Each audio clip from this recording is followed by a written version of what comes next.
Well, RIFM's going through some changes, and I'll be retiring after 14 very good years. So I thought it was important to let people know what's going on and also to give recognition to a lot of the great people I've worked with.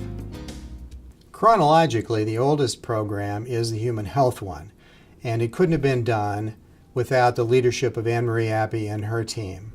There's a landmark epidemiology study that's going to be presented. Results will be available very soon.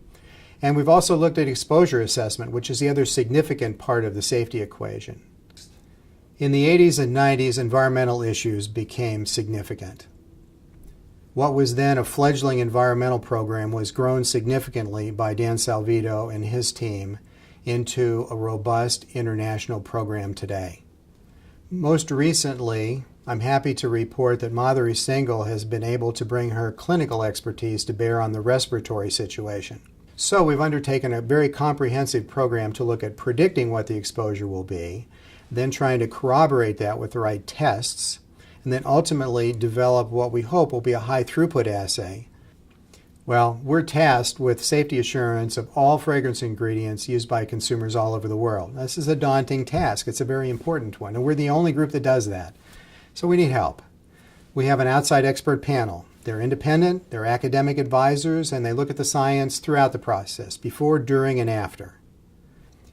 Because animal testing is being phased out, we've had to integrate alternative methodology as well as predictive methodology into each one of our scientific programs. The other thing that we do is to make sure that we publish all of our results in the peer-reviewed literature. This is a way for us to get our science in front of not only other professionals, but also the general public. Yes, and our database has grown significantly over the past few years. Kristen Saxy-Vasquez and her group manage this process. They look at external review and make sure that all this information is entered. And it's been so valuable that it's gone from just a staff tool to something that can be provided for general membership. The role of the board of directors has progressed as well. The governance has been changing along with increased transparency. We've added consumer product companies to the board. We have a very effective executive committee, and for the first time, we've opened our annual general meeting to the public. I congratulate industry and the board leadership for its vision. I also want to personally thank June Moncaleri, who has been the office manager and board secretariat, and just a big help to all of us.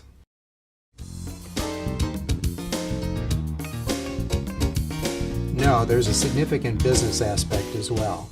In fact, we added a communication function to get us into this century.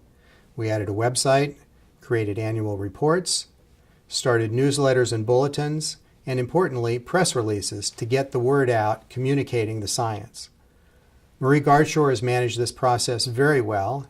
Similarly, we've added a member services function to adequately address member needs. Lauren Dunleavy has been managing that process. And in fact, we now have a presence on the 3 current social media, LinkedIn, Facebook, and Twitter. Near and dear to my heart as a frustrated academic is the inauguration of a postdoctoral training program. So far, we produced 4 very well qualified individuals and successfully placed them at positions within the industry.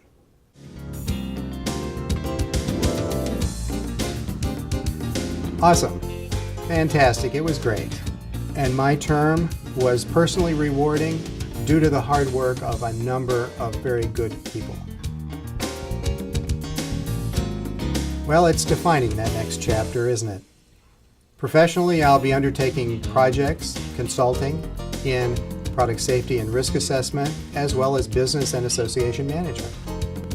In closing, I want to thank you again for the opportunity to know you and work with you. I wish you all great success in your professional developments as well as your personal endeavors. All the best.